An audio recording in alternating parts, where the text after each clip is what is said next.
أعوذ بالله من الشيطان الرجيم بسم الله الرحمن الرحيم إن الله وملائكته يصلون على النبي يا أيها الذين آمنوا صلوا عليه وسلموا تسليما اللهم صل وارحم على سيدنا محمد اللهم صل وارحم على سيدنا محمد اللهم بارك وارحم على سيدنا محمد اللهم أكرم وارحم على سيدنا محمد اللهم أحسن وارحم على سيدنا محمد اللهم انصر وارحم على سيدنا محمد اللهم نور وارحم على سيدنا محمد اللهم اغفر وارحم على سيدنا محمد اللهم ارضى وارham ala sayyidina Muhammad. Yang pertama, semangat selesai hilang suaranya. Tolong dilengkapi Mas, diteruskan Mas. Jangan hanya sholawat, kalau bisa dengan Quran. Bismillahirrahmanirrahim. Alif lam mim. Ayo semua. Dzalikal kitabu la raiba fihi hudal lil muttaqin alladzina yu'minuna bil ghaibi wa yuqimunas sholata wa mimma razaqnahum. Ayo Mas teruskan. Seluruh Al-Baqarah ya Mas.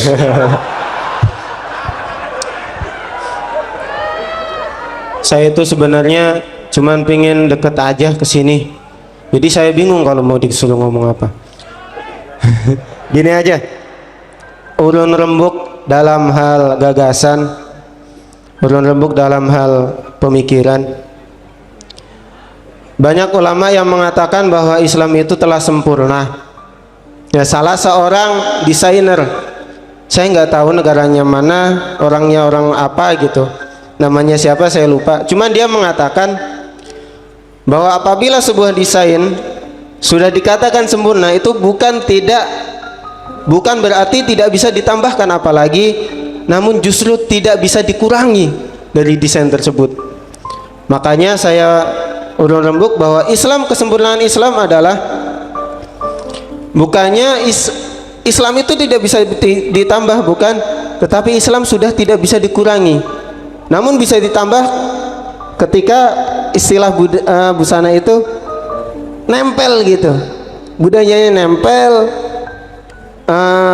keseniannya nempel sama bajunya, perkataannya nempel sama bajunya, begitu ya. Itu yang pertama. Yang kedua, panjenengan tadi mengatakan cari unsur agama di lagu-lagu tersebut gitu. Saya langsung kepikiran pas lagu Inggris itu, artinya opo, langsung kepikiran saya, oh mungkin ini salah satu kata-kata utlubul ilma walau bisin. Kalau itu kan Cina, mungkin ini utlubul ilma walau bil Inggris kayak.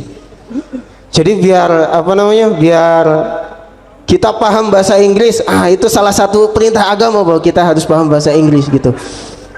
Itu yang bisa saya apa namanya pahami dari lagu-lagu tersebut. Untuk pertanyaannya, saya pernah membaca bahwa para ulama-ulama di Indonesia itu, khususnya tanah Jawa, mereka tuh banyak yang kayaknya nyeleneh dalam artian syariatnya rapatnya ya begitulah. Tapi kalau Arab itu walinya kok senengnya nangis, terus senengnya kok teriak-teriak nang tengah gunung, tengah sawah. Nah, menurut panjenengan itu gara-gara apa itu? Kenapa kok wali Indonesia sama wali Arab itu berbeda gitu dalam cara pandang beragama begitu. Terima kasih. Wassalamualaikum warahmatullahi wabarakatuh. Yang pertama tadi, Islam tidak bisa ditambahi, tidak bisa dikurangi. Pertanyaan Anda apa soal Islam itu? Urun saja apa bertanya? Oke. Ada masalah apa dengan Islam sehingga Anda urun tentang Islam?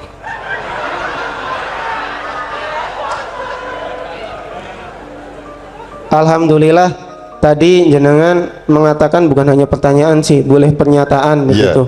Jadi saya ya ngomong-ngomong waelah begitu. Kalau masalah yang bermasalah saya mungkin bukan Islamnya. Karena Islam itu tidak ada masalah dan tidak akan pernah punya masalah, dan dia tidak menanggung masalah apa-apa. Wong Islam itu nilai kok. Yang jadi masalah itu kan kita, kan gitu. Jadi Jadi yang kita pelajari itu diri kita. Kalau Islamnya sudah tidak ada masalah, Islam itu tidak masuk neraka, tidak masuk surga, gitu. Islam itu tidak ada masalah. Yang ada masalah itu kita. Maka tadi awal saya tanya, subjeknya itu siapa? Kita. Dari kita ini subjeknya apa? Akal dan hati, kan gitu. Nah, akal kita, hati kita ini yang ada masalah sekarang. Bahkan sekarang ini kita agak gagal akal ini di Indonesia ini. Dalam banyak hal, dalam politik, pembangunan segala macam agak gagal akal. Kalau Islamnya tidak ada masalah, Islam sudah beres. Dan Islam itu tidak punya masalah gitu loh. Kita yang setengah mati mengislamkan diri kita gitu ya. Yang kedua tadi soal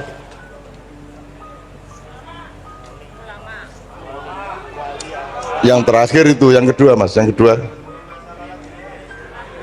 Injilis. Mas, apa gini, kalau ada angin bertiup itu masa Anda tidak ingat Allah? Apakah Anda butuh angin tuh ngomong, hei aku angin gitu? Anda atau apa Anda selalu melalui kata untuk ketemu dengan Allah? Kenapa Anda pikir kalau bunyi ini ciptaan siapa ini kok ada bunyi? Ya, Mas Sijit, Mas Joko, jaluk mikrofon. Coba, ini logam. Ya, tes. Oke. Ini supaya Anda kalau mendengar musik bukan mendengar kata. Kalau Anda cari kata, browsing atau minta syairnya, itu loh. Kalau Anda mendengar musik, begitu banyak unsur-unsur yang bisa kita syukuri. Coba, luung itu dulu di dalam tanah, kemudian diambil jadi besi, terus kita gosok, kita potong-potong. Ini yang motong gamelannya itu Pak Gianto yang sebelah kiri itu dia yang motong, dia yang bikin nada. Nah, nada itu sendiri kan, ya Allah, indah banget Allah itu. Kalau di India begini, kalau orang Jawa begini, orang Sunda begitu. Coba aku Kiai Kanjeng standby semua standby. Mas Joko, ini gamelan apa namanya? Ini gamelan Jawa apa gamelan Sunda apa Bali apa Barat apa Arab? Ini gamelan Kiai Kanjeng yang dirumuskan oleh Pak Nevi Budianto, yang kebetulan beliau hari ini tidak rawuh, tidak berangkat.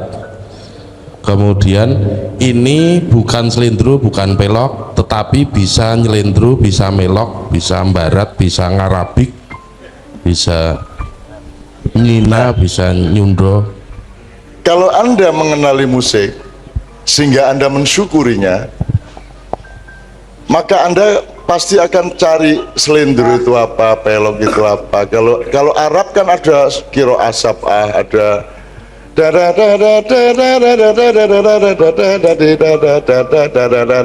itu bukan Jawa, itu Arab.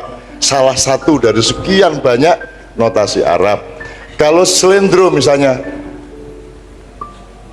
leri ler tandure wosu, itu selindro. Kalau pelok gimana Mas?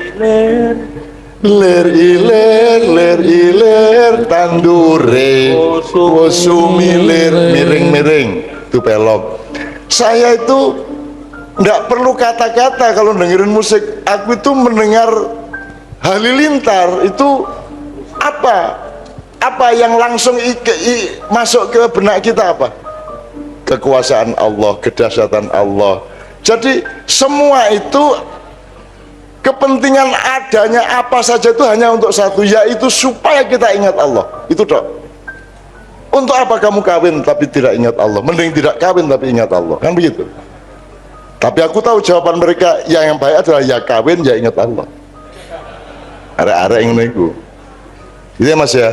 Jadi kamu pikir Mas Doni yang nyanyi ngerti artinya? Nggak ngerti juga dia, dan tidak perlu ngerti. Untuk apa ngerti?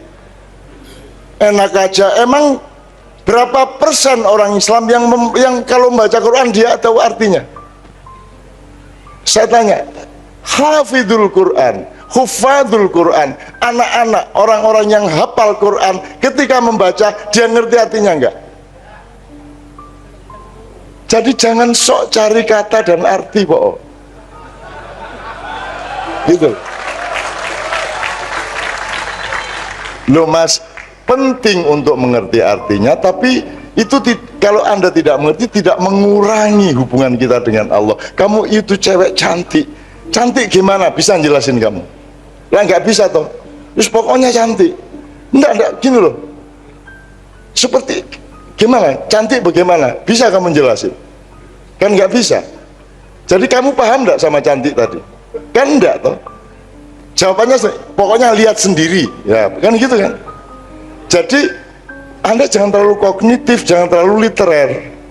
Nanti Anda kehilangan keluasan dunia gitu ya Mas ya. Kalau soal wali tadi aku nggak ngerti. Wali Jawa sama wali Arab tadi, saya juga belum pernah ketemu wali Arab teriak-teriak, belum pernah. Dan aku yang jenenge wali ku apa ya gak ero aku wis, gitu ya.